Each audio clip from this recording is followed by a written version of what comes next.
Not to start this video off on a somber note, but last year my father died. I knew I had to come back and see Mum before it'd been a year already. So I booked a flight before the weather got too cold and I could enjoy Christchurch's autumn. We got on a 6 p.m. flight after a long day at work, where I saw this awesome sunset in the sky. I do enjoy flying into Christchurch at night, as you can see the grid of Christchurch that looks well organised.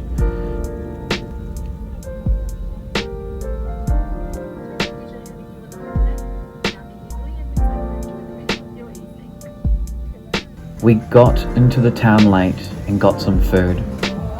I really dig Little High, and I was able to get this awesome photo of my partner.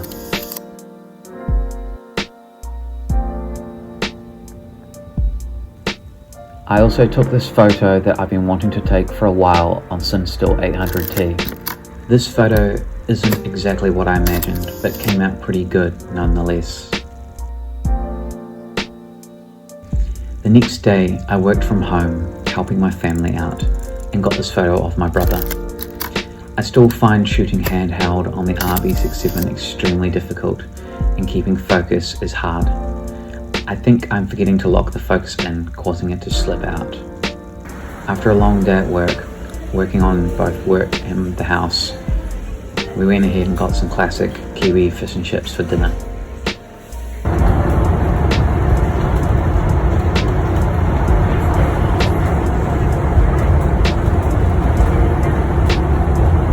The next day, I headed into town to the local office, but not before stopping on by the Riverside Market. I wanted to reshoot a shot of the market from above that I shot here the last time I was here, which was on Fuji 1600 ISO film that I totally wasted. I got this shot on 800T that I quite dig. I really like the subtle halination glow here. I also got this shot on Kodak Gold, which I wanted to do as a comparison between the two. But on such a slow shutter speed of 1/30th, the camera shake is definitely noticeable. However, it did not appear on the next shot, which I quite dig. After getting out of the office, I went for a walk around the city, taking photos whilst waiting for my friends. I had already used this roll of Lomo 100 before. Well, I thought I had, but it turns out I'd put it on backwards. Hence why it looked so awful. It was hand wound and had multiple issues and light links. I then went for a walk through the gardens and got this shot on Kodak Gold, which I think emulates the film stock's best features. I did some scooping around the city where I wanted to do some blue hour shots with the Portra 100T and the Cinestill 800T. While sundown was happening, I decided to take this golden hour shot.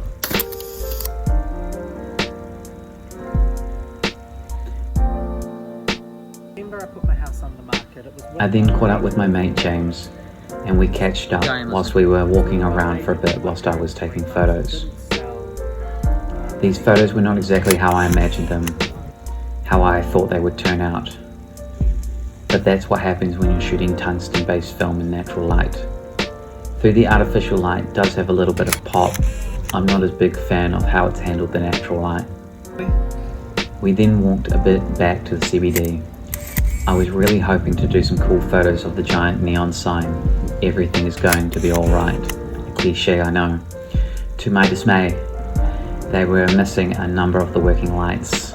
I am unsure why, but probably because I was a little too early into the blue hour. These photos look more like 4 p.m. than blue hour. The 800T shots were not really any better. I think I really came to the spot a little too early to try this photo. We then arrived back to the Riverside Market, where I was trying to take a cool photo, and this boomer couple could not be bothered waiting and ruined this shot. I did try to get a cool shot of this sign again with the sun going down, but this is totally the wrong lens. I really need to get a 50mm for this camera. I can say without a doubt 100T is not a film to use for sunsets, as it will kill the orange in the sky. Me and my mate James decided to take a break and just relax by going to Rollickin' Gelato. I can't remember what I had, but it was tasty. We then decided to go back out and go for a little bit of a walk, whilst I took more photos of neon signs, waiting for my partner and then another friend to catch up with me.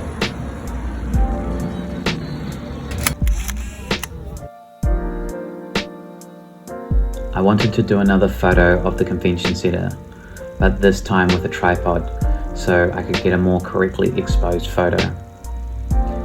I am still surprised how grainy this film stock looks, considering its low ISO.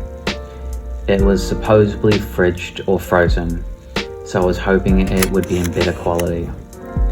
So overall, I do like the look it gives, the white LED filaments. This is a really cool glow, and I really like the little green tinge that it has. However, to be honest, if I take another photo of this library, I'm going to use a more daylight balanced film to give the warmth that this photo is clearly lacking.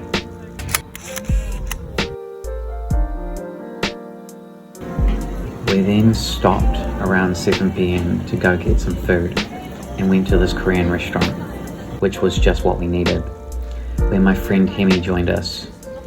Hemi and I swapped lenses for a little bit on our Sony mirrorless cameras, and we're doing a gear catch-up.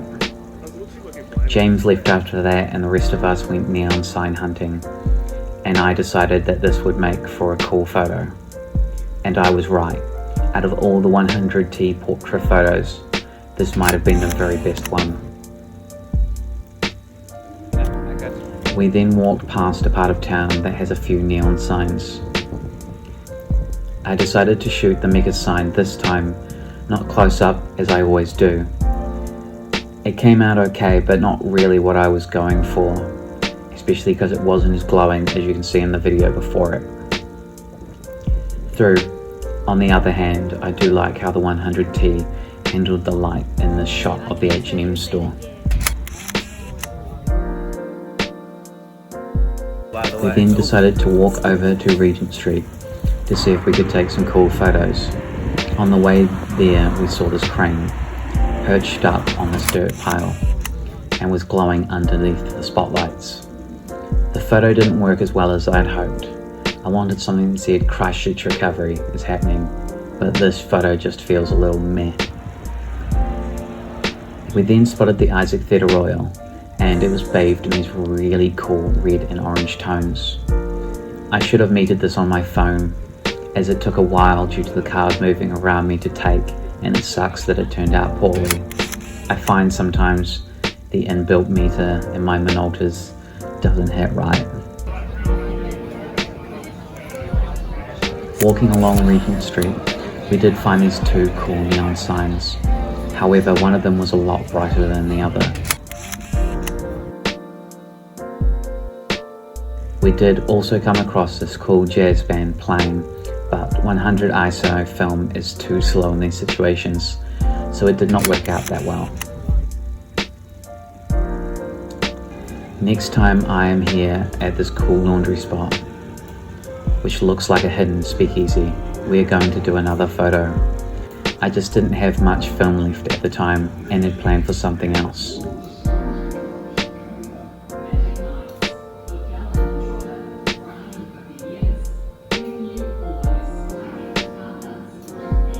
We walked back past this spot and decided to do a painting-esque voyeuristic photo.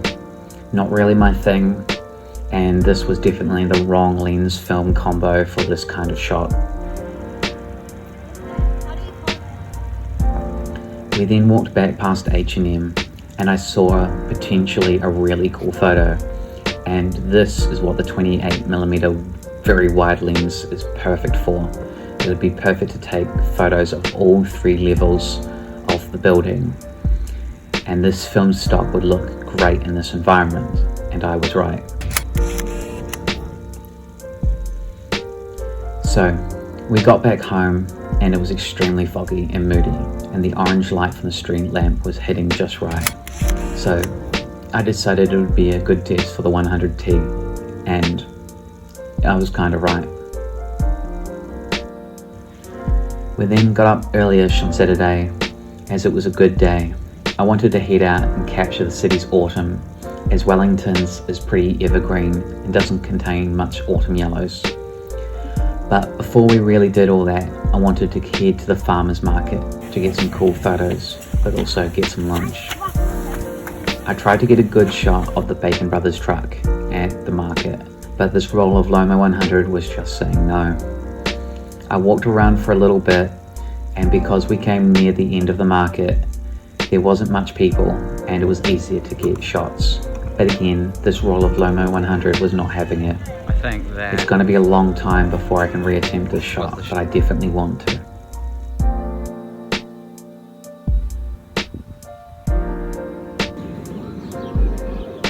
I did see this awesome opportunity to get a cute photo of my partner, but again, the Lomo 100 was not having it. I really am unsure what is happening here and why this turned out so bad. Everything else is fine, but my partner is super blurry. It was well lit, so I don't remember shooting it at a slow shutter speed. To be on the safe side, I did however take some photos on my Helios and my Sony A7 Mark II. Sometimes you really do need to have a backup system these days. Out of the terrible Lomo 100 photos, this one was markedly better, but still a bit ghosty, but more defined.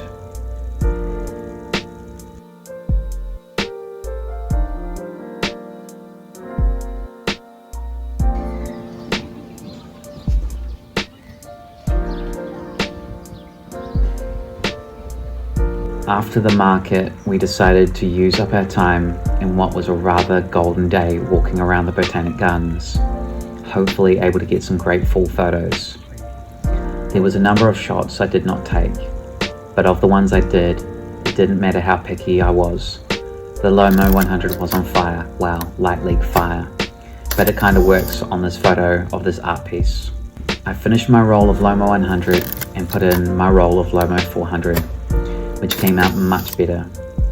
I got this cool shot, which I think says Christchurch in autumn, but with more city aspects than what I was originally going for. Whilst my other photos of the Avon River watershed were not great, this one came out a lot cooler, though I really do need to work on my focusing on this camera. The next shot, I think, was shot at a slow shutter speed if I remember correctly, which would explain why it looks so blurry. I will have to try this one again another time.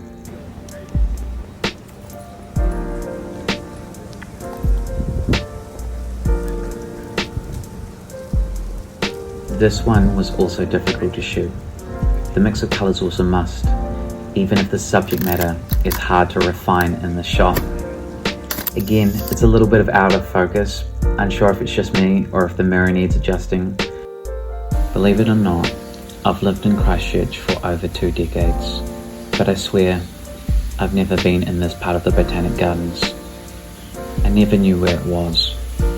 I made it a goal to find on this trip, and I finally did, and it was in plain sight the entire time.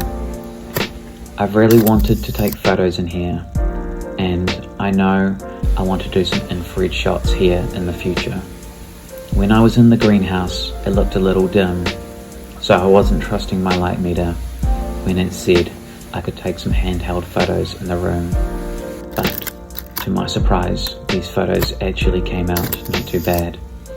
However, next time I want to take these with more time so I can compose them better, and a different camera than the RB67. It does not work well in tight spaces in my opinion.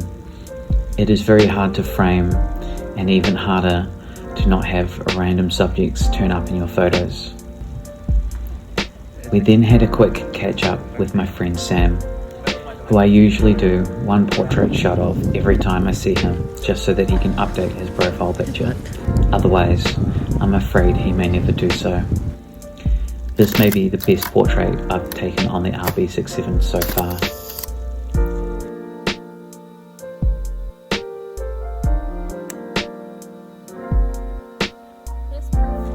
Later at night, we caught up with my friends Midge and Jordan, who I have not seen in years, and headed out to Castle Hill to shoot some astro. The last time I shot any astro on Castle Hill was 7 years ago, where I took these shots on my Sony A57 at the time.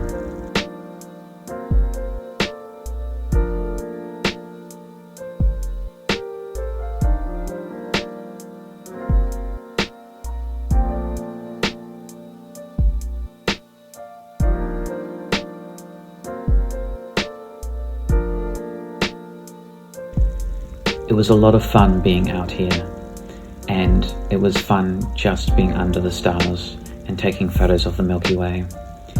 I finally got to teach my partner how to take astro photos, and she really enjoyed it, and is a natural. The following 5 photos are hers that she took on the Helios 442 and Sony A7 Mark II.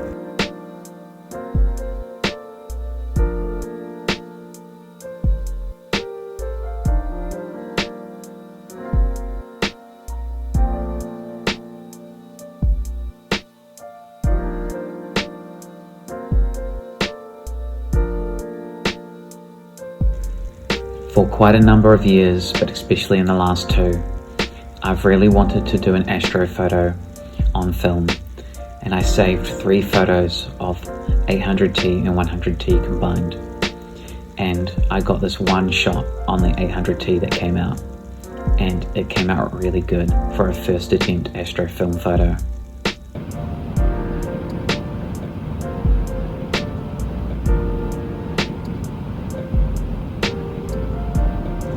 On Sunday, I headed into town to go pick up some film from a seller that I will use in a future video, and also get a camera off a mate as well. I really enjoyed the trip down under. We then got some food in town at a spot my partner really liked. We then headed into the airport to just kick back before our flight. We then Ubered back home, and whilst Christchurch may be my hometown, Wellington, I can say, is my home for now.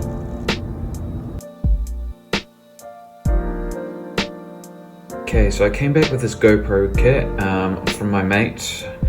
I gave him some stuff, and in return he gave me this. So this is going to make my future videos a little easier doing B-roll.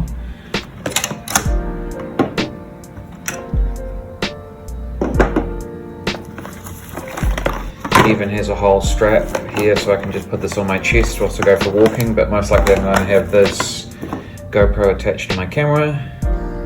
And the other thing I got is this video cam, which records on magnetic tape, and I'm going to do some really old school 80s, 90s looking videos as well. And this is going to be for a future upcoming project or 2.